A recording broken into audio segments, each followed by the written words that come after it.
अस्सलाम वालेकुम स्टूडेंट्स, मैं हूं अब्दुल कुद्दूस बेग, आपका फिजिक्स टीचर। आज हम डिस्कस करेंगे नल वेक्टर्स को, इक्वल वेक्टर्स को एंड लास्ट पे हम देखेंगे पोजीशन वेक्टर को। तो स्टार्ट करते हैं आज के लेक्चर को। स्टूडेंट्स, आज हम सबसे पहले नल वेक्टर को डिस्कस करेंगे। तो स्टूडेंट्स, नल वेक्टर की डेफिनेशन है a vector whose magnitude is 0 but it has arbitrary direction। तो स्टूडेंट्स, सबसे पहले हम इसकी डेफिनेशन लिखते हैं।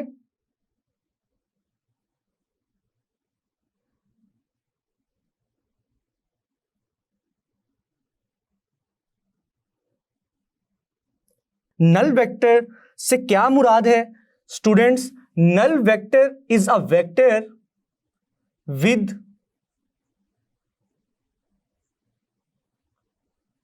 Zero magnitude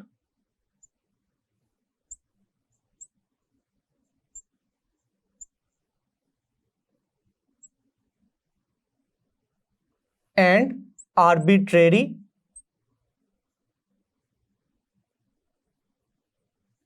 direction।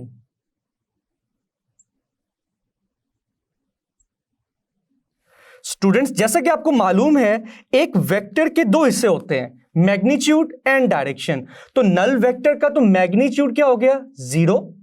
तो इसकी डायरेक्शन क्या होगी? तो स्टूडेंट्स, यहां पर हम वर्ड यूज करेंगे आर्बिट्रेरी। आर्बिट्रेरी का मतलब क्या है students? Based on random choice.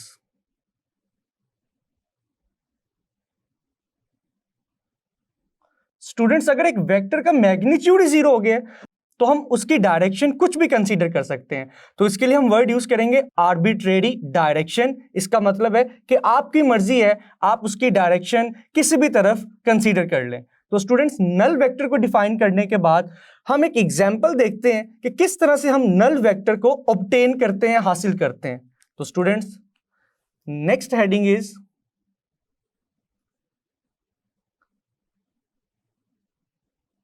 Example.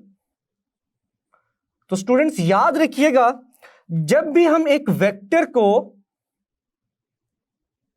उसके नेगेटिव वेक्टर में ऐड करें, तो स्टूडेंट्स फॉर एग्जांपल हमारे पास एक वेक्टर ए है, उसका नेगेटिव वेक्टर क्या होगा? नेगेटिव ए, माइनस ए। तो स्टूडेंट्स, जब हम एक वेक्टर ए को उसके नेगेटिव वेक्टर माइनस ए में ऐड करेंगे तो स्टूडेंट्स रिजल्ट आएगा 0। लेकिन स्टूडेंट्स, यहां पर हम वेक्टर को 0 से रिप्रेजेंट नहीं करेंगे, बिकॉज वेक्टर का मैग्नीट्यूड भी होगा और डायरेक्शन भी। तो आपका रिजल्ट आएगा नल वेक्टर। तो स्टूडेंट्स, यहां पर हम 0 के ऊपर एरो ड्रॉ करेंगे ताकि हमें मालूम हो कि ये 0 एक वेक्टर को रिप्रेजेंट कर रहा है, जो कि कौन सा वेक्टर है? Null vector. तो स्टूडेंट्स, ये थी नल वेक्टर की definition and example. Null vector को डिस्कस करने के बाद अब हम स्टार्ट करते हैं इक्वल वेक्टर्स को।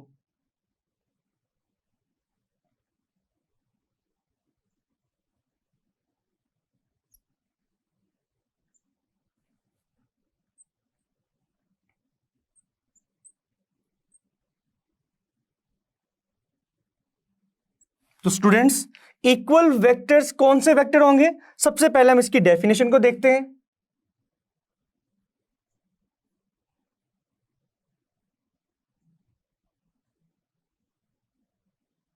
जैसे कि स्टूडेंट्स, नाम से जाहिर हो रहा है कि इक्वल वेक्टर्स ऐसे वेक्टर्स होंगे जो इक्वल होंगे। इक्वल किस सेंस में? तो याद रखिएगा स्टूडेंट्स, दो या दो से ज्यादा वेक्टर्स उस वक्त इक्वल होंगे जब उनका मैग्नीट्यूड भी इक्वल हो और उनकी डायरेक्शन भी सेम हो। तो डेफिनेशन में हम लिखेंगे 2 or more vectors are equal if they have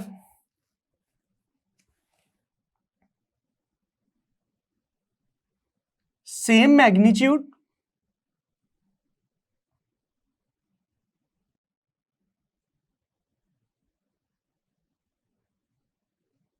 and same direction।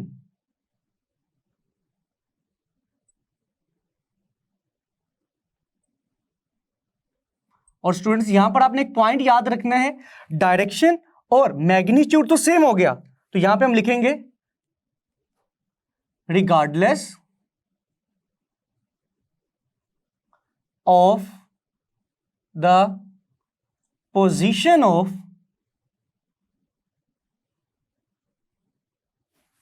their initial points.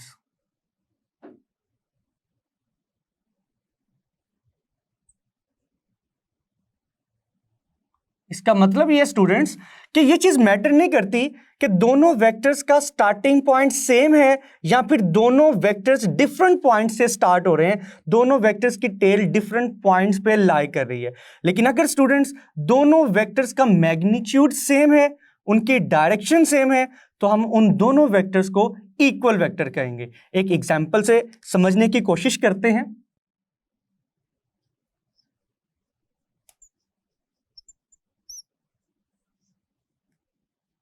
For example, students, we have a vector A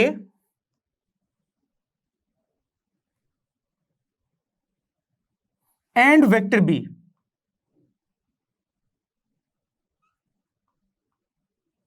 students यहां पर मैंने जानबूझकर वेक्टर A को डिफरेंट पॉइंट से स्टार्ट किया है और वेक्टर B को डिफरेंट पॉइंट से स्टार्ट किया है ताकि हम इस लाइन को समझ सकें। तो आप देख सकते हैं दोनों वेक्टर्स की डायरेक्शन भी सेम है और दोनों वेक्टर्स का मैग्नीट्यूड भी सेम है, लेकिन दोनों वेक्टर्स का स्टार्टिंग पॉइंट सेम नहीं है। लेकिन डेफिनेशन में तो सिर्फ दो चीजें मेंशन है, कौन सी?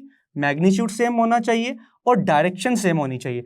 तो हम लिख सकते हैं vector A is equal to vector B because both of these vectors have same magnitude and same direction. Students equal vectors के बाद हम टू मोर कैटेगरीज को समझने की कोशिश करते हैं, parallel vectors and anti parallel vectors.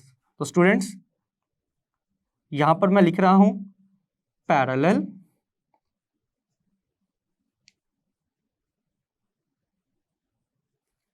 And anti parallel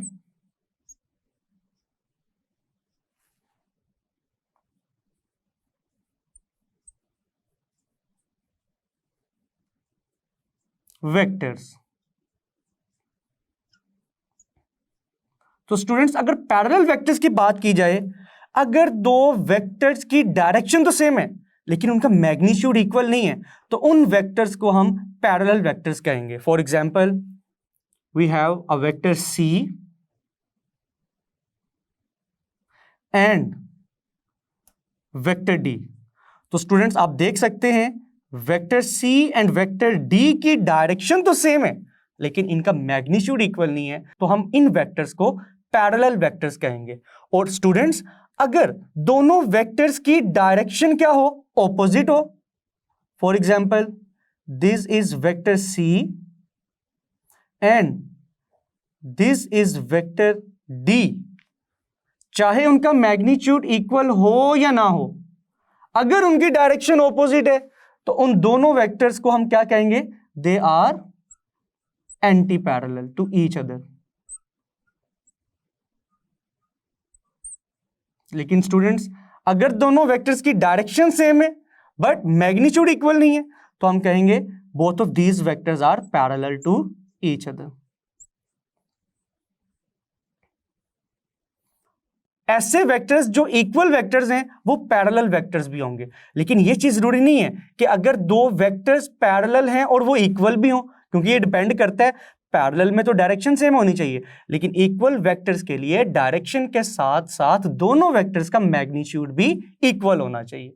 तो स्टूडेंट्स यहां पर हमने इक्वल वेक्टर्स की डेफिनेशन को डिस्कस किया, देन एक एग्जांपल देखी और देन हमने ये भी डिस्कस किया कि इक्वल वेक्टर्स के अलावा पैरेलल वेक्टर्स और एंटी पैरेलल वेक्टर्स का क्या मतलब है। नाउ स्टूडेंट्स इक्वल वेक्टर्स को कंप्लीट करने के बाद अब हम स्टार्ट करते हैं पोजीशन वेक्टर।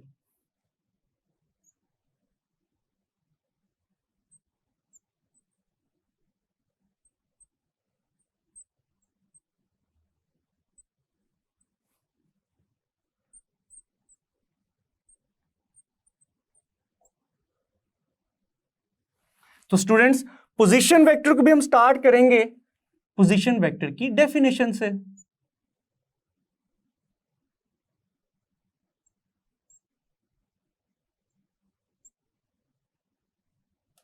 तो स्टूडेंट्स जैसा कि नाम से हमें एक हिंट मिल रहा है, पोजीशन वेक्टर, ऐसा वेक्टर जो हमें पोजीशन बताएगा, किसकी? किसी भी ऑब्जेक्ट की, किसी भी पार्टिकल की, प्लेन में भी और स्पेस में भी। प्लेन का मतलब है 2 डायमेंशन और स्पेस का मतलब है 3 डायमेंशन। तो स्टूडेंट्स पोजीशन वेक्टर की डेफिनेशन क्या है? A vector which describe the location of a point or an object but with respect to a reference point which is called origin। तो स्टूडेंट्स हम लिख सकते हैं a vector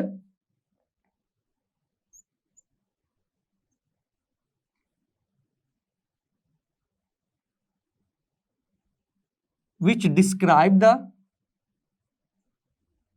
location or position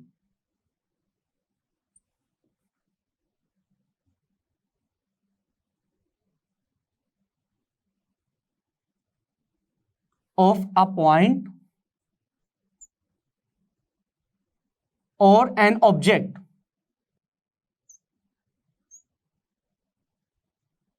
तो students position vector की definition क्या है? ऐसा vector which describe the location और पोजीशन ऑफ अ पॉइंट और an object.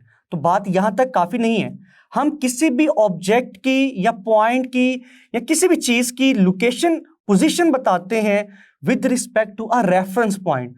For example students, मैं आपसे पूछता हूं, आप क्लासरूम में फॉर एग्जांपल बैठे हुए हैं, मैं आपसे पूछता हूं कि स्टूडेंट्स क्लॉक कहां पे लगी हुई है आपके रूम के अंदर।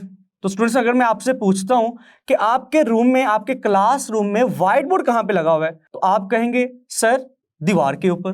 तो फॉर एग्जांपल आपने उस व्हाइट बोर्ड की लोकेशन को बताया, लेकिन विद रिस्पेक्ट टू रेफरेंस जो कि यूज किया आपने वॉल, दीवार। फॉर एग्जाम्पल कमरे में टेबल के ऊपर एक गिलास पड़ा हुआ है और मैं आपसे रैंडमली पूछता हूं कि कमरे के अंदर गिलास कहां पड़ा हुआ है, तो आप कहेंगे सर टेबल के ऊपर। तो स्टूडेंट्स यहां पर आपने ग्लास की पोजीशन, लोकेशन बताई है with respect to a reference जो कि आपने यूज किया है टेबल। तो याद रखिएगा स्टूडेंट्स, फिजिक्स के अंदर रेक्टेंगुलर कोऑर्डिनेट सिस्टम के अंदर जब भी हम किसी भी ऑब्जेक्ट, किसी भी पॉइंट की लोकेशन को बताते हैं तो हमारा रेफरेंस क्या होता है? ओरिजिन। तो हम यहां पे लिखेंगे position vector is a vector which describe the location और पोजीशन ऑफ अ पॉइंट और an object but with respect to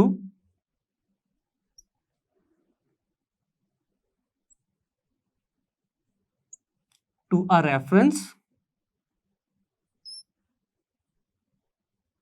point। और इस रेफरेंस पॉइंट को हम क्या कहते हैं? Called origin. इस रेफरेंस पॉइंट को हम कहते हैं origin.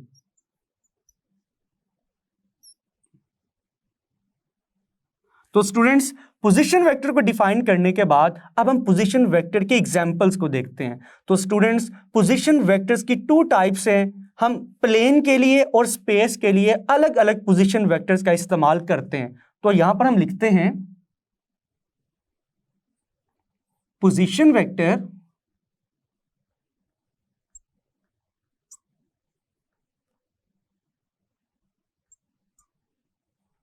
In a plane.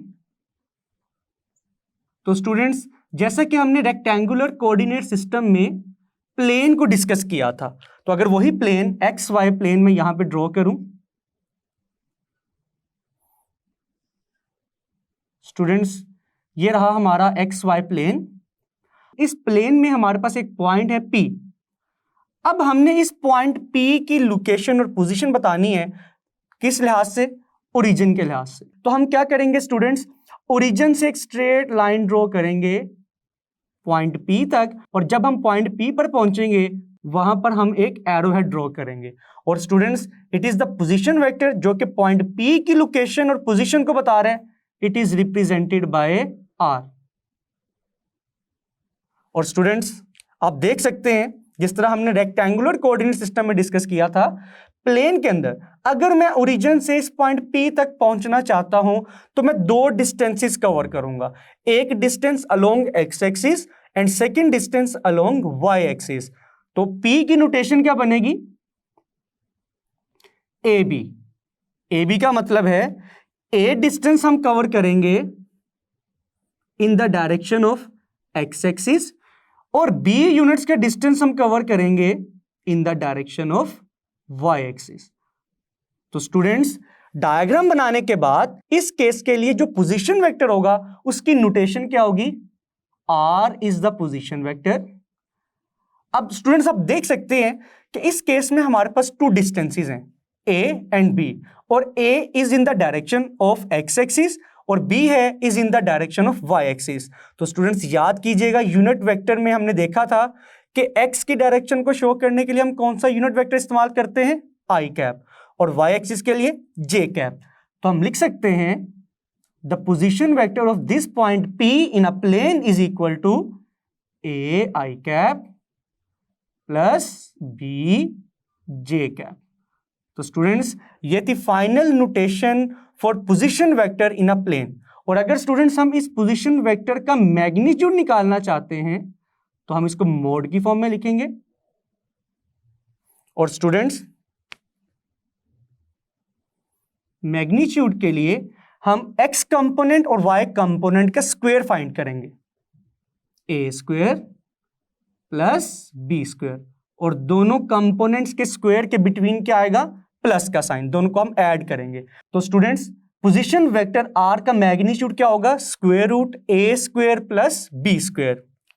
Plane के अंदर पोजीशन वेक्टर को डिस्कस करने के बाद अब हम देखते हैं स्पेस मींस 3 डायमेंशंस के अंदर पोजीशन वेक्टर की नोटेशन किस तरह से लिखी जा सकती है। तो स्टूडेंट्स, यहां पे हम लिखेंगे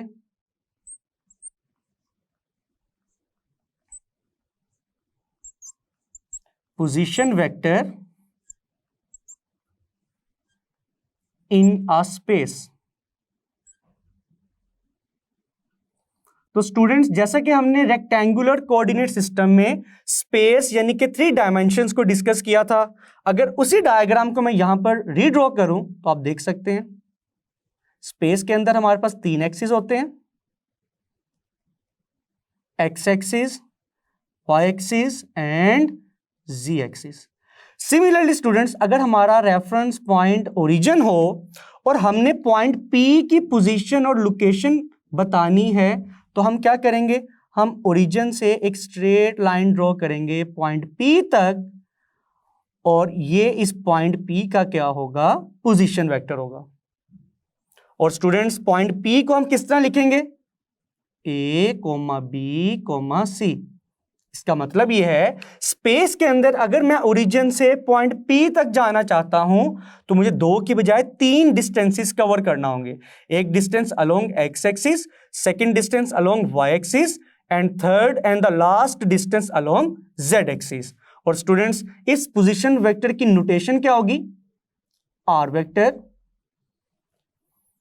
a i cap plus b j cap, जैसा कि हमने प्लेन में लिखा था। लेकिन स्टूडेंट्स, इसमें एक चीज का इजाफा होगा कि यहां पर हमारे पास 2 एक्सिस की बजाय 3 एक्सिस हैं। थर्ड एक्सिस किसको ऐड किया हमने? z एक्सिस को। और z एक्सिस के अलोंग हम कौन सा डिस्टेंस कवर कर रहे हैं? c। और z एक्सिस की डायरेक्शन को रिप्रेजेंट करने के लिए हम कौन सा यूनिट वेक्टर यूज करते हैं? k cap. और स्टूडेंट्स, हम लास्ट पे लिखेंगे c k कैप। और अगर हम इस पोजीशन वेक्टर का मैग्नीट्यूड निकालना चाहते हैं तो अगेन मैग्नीट्यूड निकालने के लिए हम फॉर्मूला यूज करेंगे स्क्वायर रूट। अब हम तीनों कंपोनेंट्स के स्क्वायर्स को ऐड करेंगे, a square plus b square plus c square. तो स्टूडेंट्स, ये थी एग्जांपल्स पोजीशन वेक्टर्स की। हमने देखा कि किस तरह से हम पोजीशन वेक्टर को प्लेन और स्पेस में रिप्रेजेंट करते हैं, और पोजीशन वेक्टर की नोटेशन क्या है, और पोजीशन वेक्टर का मैग्नीट्यूड हम किस तरह से फाइंड कर सकते हैं। स्टूडेंट्स, एग्जांपल 2.1 की स्टेटमेंट आप देख सकते हैं, which states that the position of 2 aeroplanes at any instant are represented by 2 points A and the coordinates of A are 2, 3 and 4, and point B and the coordinates of point B are 5, 6 and 7 from origin O in kilometer as shown in figure 2.8. Students this is the figure which is also given in this example, और ये figure book में draw की गई है। तो students यहाँ पे भी फिगर को रिप्रेजेंट किया गया है। नाउ स्टूडेंट्स न्यूमेरिकल में इस एग्जाम्पल में हमने कैलकुलेट क्या करना है, what are their position vectors. Their position vectors means that कि हमने उन दोनों एरोप्लेन्स ए एंड बी के पोजीशन वेक्टर्स को कैलकुलेट करना है, and then we will calculate the distance between the two aeroplanes. Now students statement को read करने के बाद और इंपॉर्टेंट वैल्यूज और इंफॉर्मेशन को हाईलाइट और अंडरलाइन करने के बाद हम सबसे पहले लिखेंगे इस एग्जाम्पल में जो इंपॉर्टेंट डाटा गिवन है उसको।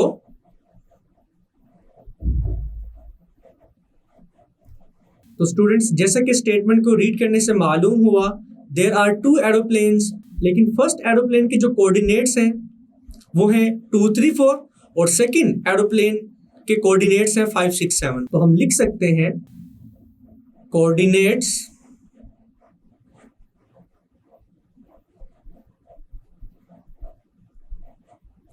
of aeroplane A are A, 2, 3 and 4, and similarly we can write coordinates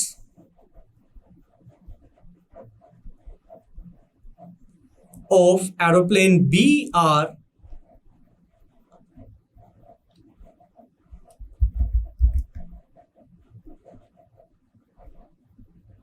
5, 6 and 7।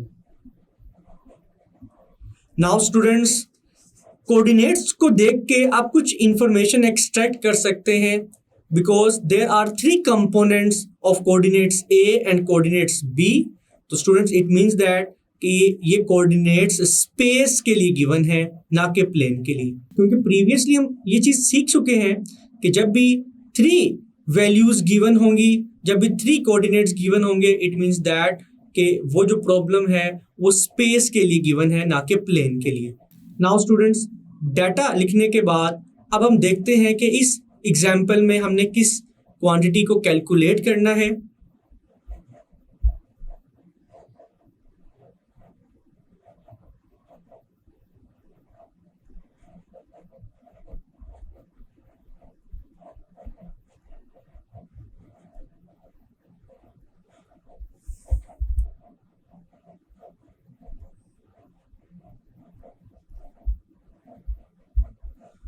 तो स्टूडेंट्स इस एग्जाम्पल में हम एरोप्लेन ए और एरोप्लेन बी के पोजीशन वेक्टर्स को कैलकुलेट करेंगे सबसे पहले। तो स्टूडेंट्स पोजीशन वेक्टर को हम सिंबल आर से रिप्रेजेंट करते हैं। तो हम लिख सकते हैं the position vector of aeroplane A is R A and it is unknown, and we will also find the position vector of aeroplane B, which is represented by RB। दोनों aeroplanes के position vectors को calculate करने के बाद then students हम दोनों aeroplanes के दरमियान जो डिस्टेंस है उसकी वैल्यू को कैलकुलेट करेंगे। तो स्टूडेंट्स एरोप्लेन A और B के दरमियान डिस्टेंस को हम AB से रिप्रेजेंट कर सकते हैं। AB is the distance between aeroplanes. It is also unknown। तो स्टूडेंट्स ये थी हमारी रिक्वायरमेंट्स। तो स्टूडेंट्स स्टार्ट करते हैं इस एग्जाम्पल के सॉल्यूशन को।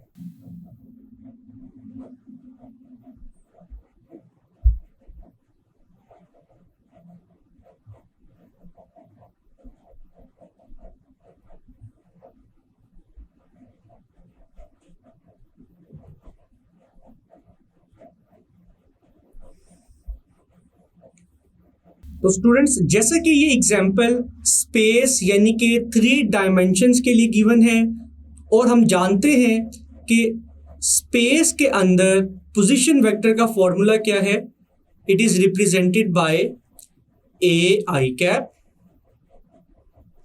plus B J cap plus C K cap, और इस फॉर्मूला को हम इक्वेशन 1 भी कह सकते हैं। स्टूडेंट्स, स्पेस के अंदर किसी भी वेक्टर के हमेशा 3 कंपोनेंट्स होंगे। First component is along X axis, जिसकी डायरेक्शन को शो करने के लिए हम यूनिट वेक्टर आई कैप को यूज करते हैं। The second component is along Y axis, और जिसकी डायरेक्शन के लिए हम यूनिट वेक्टर जे कैप को यूज करते हैं। और finally third component is along Z axis, और इसकी डायरेक्शन को शो करने के लिए हम यूनिट वेक्टर के कैप को यूज करते हैं। तो स्टूडेंट्स, ये था general formula for the position vector in space और 3 डायमेंशंस। नाउ स्टूडेंट्स, इसी फॉर्मूला को हम पहले एरोप्लेन ए के लिए यूज करेंगे और देन एरोप्लेन बी के लिए। तो स्टूडेंट्स, हम लिख सकते हैं फॉर एरोप्लेन ए का पोजीशन वेक्टर क्या होगा? R A. नाउ स्टूडेंट्स, जैसे कि अगर हम एरोप्लेन ए के कोऑर्डिनेट्स को देखें, first digit is the value of A, second digit is the value of B and the third digit is the value of C.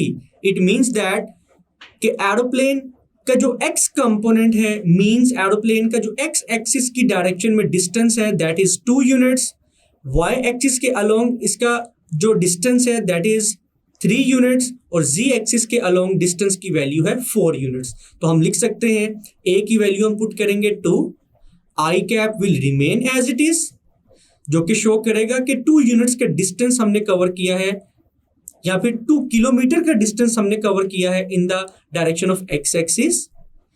Now students, B की value है 3 J cap. It means that कि 3 units और 3 kilometre का distance हमने Y axis की direction में cover किया है।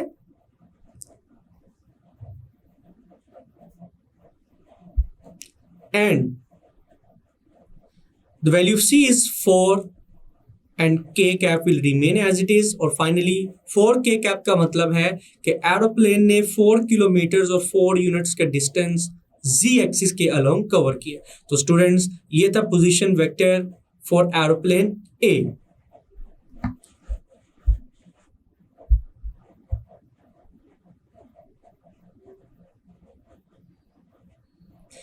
This is the first position vector for aeroplane A. Now students, अब हम एरोप्लेन बी के लिए पोजीशन वेक्टर की वैल्यू कैलकुलेट करते हैं। तो हम लिख सकते हैं for aeroplane B.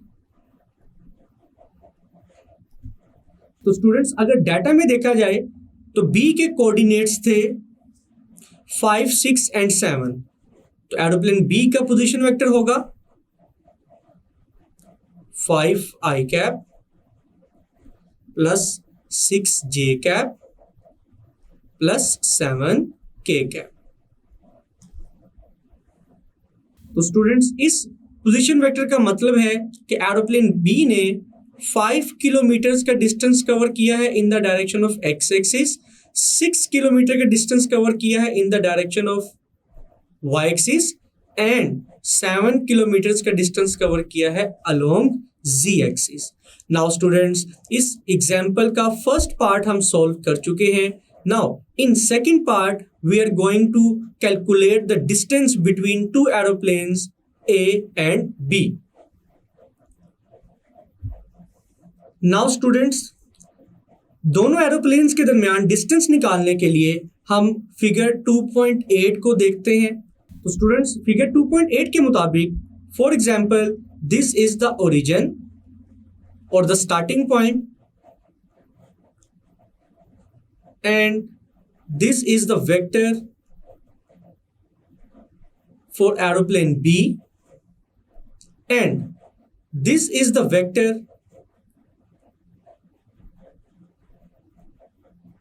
For aeroplane A. तो students for example origin is the airport, airport से दोनों एरोप्लेन्स डिफरेंट डायरेक्शंस पे निकलते हैं। तो बी की पोजीशन आप देख सकते हैं, एरोप्लेन ए की पोजीशन आप देख सकते हैं। नाउ स्टूडेंट्स फिगर 2.8 को अगर हम कंप्लीट करें, थर्ड वेक्टर इस डायरेक्शन में ड्रॉ किया गया है, that is the distance between the two aeroplanes A B. Now students अगर आप इस फिगर को देखें तो इस फिगर में ब्लू वेक्टर की वैल्यू को हमने कैलकुलेट करना है, which is the distance between two aeroplanes. तो स्टूडेंट्स अगर इसी फिगर के ऊपर हम head to tail rule apply करें तो स्टूडेंट्स आप देख सकते हैं कि आपका रिजल्टेंट वेक्टर कौन सा होगा इन तीनों एरोज में से। तो स्टूडेंट्स रिजल्टेंट वेक्टर को आइडेंटिफाई करने का हिंट है कि रिजल्टेंट वेक्टर की टेल फर्स्ट वेक्टर की टेल से कंसाइड कर रही होगी और रिजल्टेंट वेक्टर का हेड सेकंड वेक्टर के और लास्ट वेक्टर के हेड से कंसाइड कर रहा होगा। तो स्टूडेंट्स आप देख सकते हैं कि यहाँ पर दोनों वेक्टर्स की टेल्स आपस में मिल रही हैं और यहाँ पर दोनों वेक्टर्स के हेड्स आपस में मिल रहे हैं। तो it means that O B will be our resultant vector. For example अगर मैं ओ ए को ए बी में ऐड करता हूं तो हमारे पास रिजल्टेंट वेक्टर ए आएगा। तो students according to head to tail rule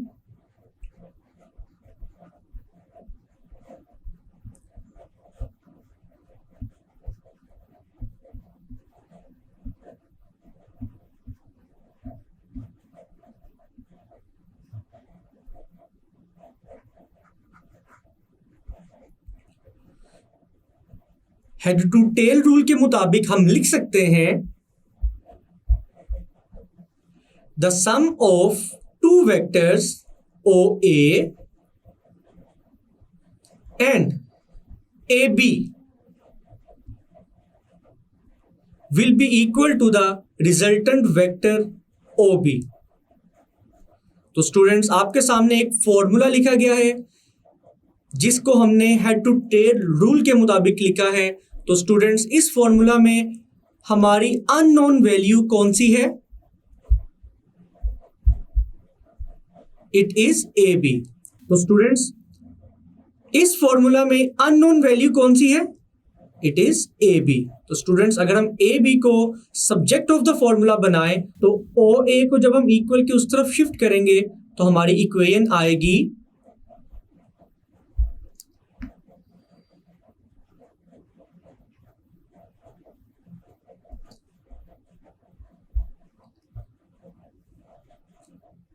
O B minus O A is equal to A B. Now students इस फाइनल एक्सप्रेशन को हम इक्वेशन 2 का नाम भी दे सकते हैं। Now students finally equation number 2 में हम ओ बी एंड ओ ए की वैल्यूज को पुट करेंगे। तो students by putting the values of position vector O B and position vector O A, तो स्टूडेंट्स ओ बी क्या है? O B is the position vector of aeroplane B, जिसको हमने इस एग्जाम्पल में आर बी से रिप्रेजेंट किया है। तो हम ओ बी की जगह आर बी भी लिख सकते हैं। And students what is O A? O A is the position vector of aeroplane A with respect to origin, और जिसको हमने रिप्रेजेंट किया है आर ए से।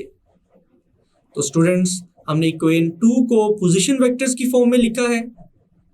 तो आप देख सकते हैं कि distance A B is equal to the difference between two position vectors R B minus R A.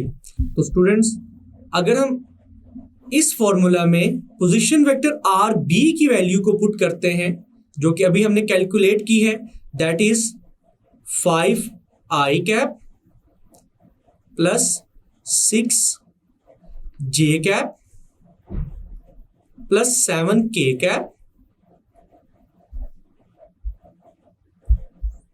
Minus,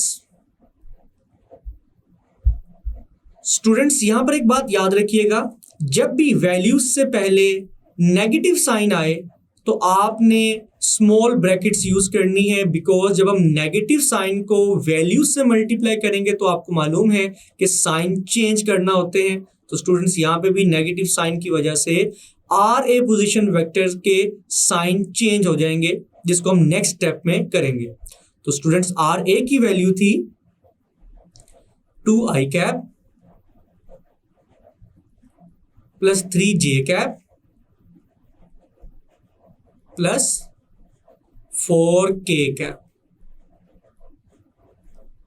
now students 5i cap plus 6j cap plus 7k cap. Now students अगर हम negative sign को bracket के अंदर मौजूद values से multiply करवाएं तो आप देख सकते हैं ये तीनों वैल्यूज के साइन नेगेटिव हो जाएंगे। तो आपकी वैल्यूज आएंगी -2i cap -3j cap -4k cap. Now students i cap वाली वैल्यू को हम i कैप वाली वैल्यू में सॉल्व करेंगे, j cap will be solved with j cap और k कैप की वैल्यू को हम k कैप की वैल्यू से सॉल्व करेंगे। तो स्टूडेंट्स आप देख सकते हैं 5i minus 2i it is equal to 3i cap, 6j cap minus 3j cap result आएगा plus 3j cap and finally 7k cap minus 4k cap result आएगा प्लस 3k cap। तो students हमने A B के दरमियान total displacement की value calculate कर ली है, but it is in the form of position vector which is the displacement between the two aeroplanes.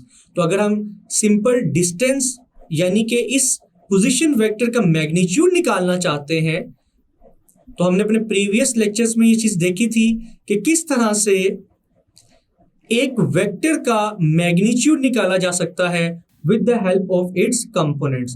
तो स्टूडेंट्स उसके लिए हम एक फॉर्मूला यूज करेंगे, स्क्वायर रूट एक्स कंपोनेंट का स्क्वायर प्लस वाई कंपोनेंट का स्क्वायर प्लस जेड कंपोनेंट का square. तो स्टूडेंट्स इस फॉर्मूला में हम आई जे के को यूज नहीं करेंगे, बल्कि आई के साथ वाली वैल्यू जो कि एक्स कंपोनेंट है उसकी वैल्यू को पुट करेंगे, जे कैप के साथ जो वैल्यू है जो नंबर है that is the Y component of vector उसकी वैल्यू पुट करेंगे, और के कैप के साथ जो नंबर और वैल्यू है दैट इज द जी और जेड कंपोनेंट उसकी वैल्यू पुट करेंगे। नाउ स्टूडेंट्स अगर हम इसी को इनको फर्दर सोल्व करें 3 square is 9, 3 square is 9, 3 square is 9 and students 9 plus 9 plus 9 we will get square root 27 and finally students